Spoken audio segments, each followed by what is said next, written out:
For our next stop on the St. Mark Discipleship Tour, we're here talking to two of our disciples about Marvin's kids.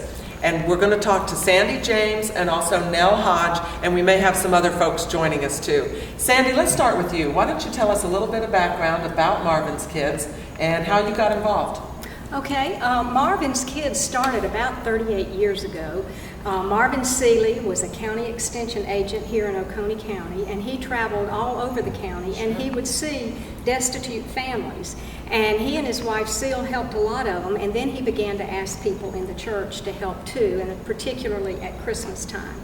And Marvin would find families, and it's just legendary that he carried around a yellow legal pad, and he would jot these things down, maybe a phone number, maybe not, but then he would see you in church and he'd tear that off and he'd say, hey, how about meet me at Bergen's on Saturday morning, and we're going to shop for these families, and every one of them is going to get a coat and a pair of shoes and maybe something else. So he began to recruit people, many people in St. Mark, and we'd meet at Bergen's on Saturday morning and help these families get their clothes.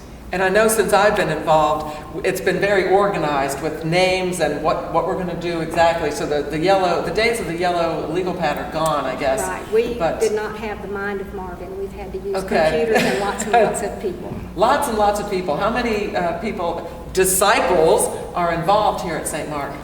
Well, last year we had over 350 people who helped us in one way or another. Oh my gosh. With shopping for toys or taking family shopping, baking cookies, all kinds of ways that you can get involved with Marvin's kids. Well, speaking of that, let's bring Nell in. Now, Nell, I remember last year, I think there were some changes that were made. And why don't you tell us about that? And, oh, you know what? Wait a second. I see Carolyn coming too. Carolyn, come on in and join us. Welcome. Welcome. All right, go ahead, Nell. Well, last year we decided that instead of just shopping for individual children and then we would collect the toys and deliver them on Christmas Eve, that it would give the parents a feeling of empowerment if we allowed them to actually shop for their children. So we set up a Santa shop with toys that St. Mark disciples brought in. Did you wear little red hats? Little Santa hats? No, but we had beautiful green aprons. Oh, excellent. Very good. Little elves we were. And the parents were allowed to come in and choose the gifts that they thought would be special for their children.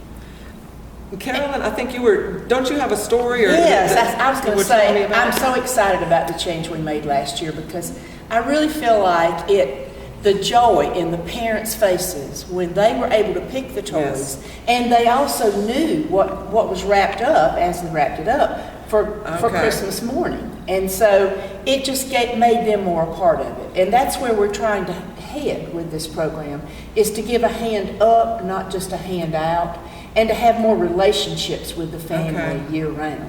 Now, if I'm counting correctly, 1, 2, 3, we need about, 347 more disciples to be involved? That's right. That's great. Woo, that's a big job. But I know we can do it, and I appreciate you guys spending the time with us to tell us about Marvin's kids. Thank you. Thank you. Thank you.